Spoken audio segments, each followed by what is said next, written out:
Guys, hindi tayo. Doon muna tayo sa akin doon na fish.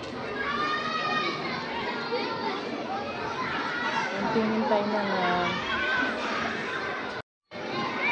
Yung school nila. Yung nila ayun. Sobrang taas, third floor.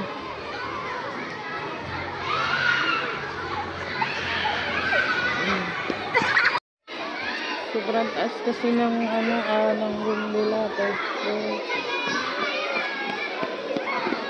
Dito na lang, mag-antay na lang dito sa baba. Pati naman sa paghatid. Kailangan na bata na lang aakyat, papasok sa room. At mami na lang dito iwan sa baba. Mamaya na lang ulit, guys. Tingnan natin yung ating anak hanggang sa makalabas.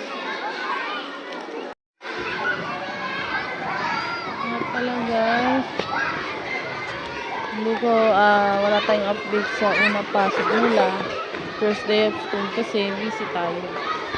Busy ang ating busy ang inyong kumare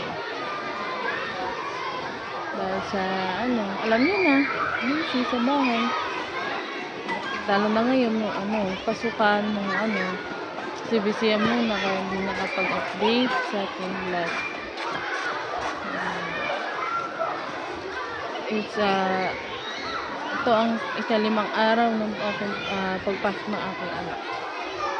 Pero normal naman kasi hindi naman ako pinahirapan ng anak ko. Excited pa nga siya pumasok. Okay na. Waiting na lang tayo sa paglabas niya. Parang uyan na naman, umaya pa siguro mga 5:30, ang oras pa lang 5 past pa lang. Yun nga, sobrang daming estudyante.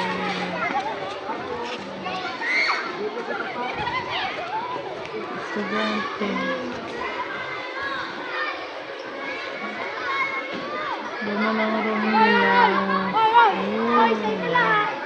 Doon na room ng aking anak, sa Ate Sita. Bawian na sila. Kit-kit naman nun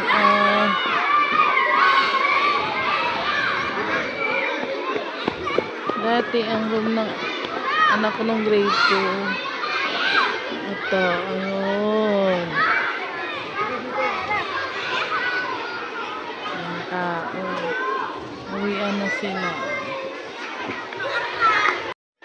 Ito yung room ng sa first floor, room ng mga special child or mga late development. Dito sila pumapasok.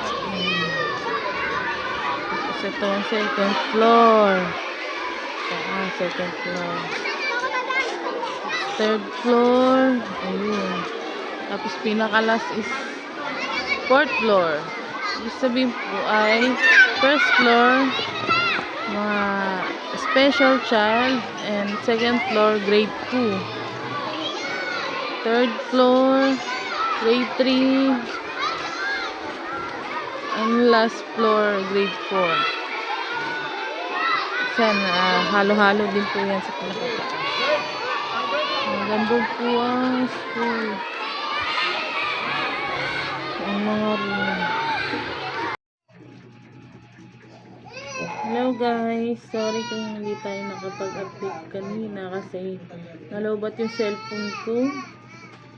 Pero nasundo ko naman ng safe yung anak ko at nakauwi na siya dito sa bahay. So, guys, thank you for watching.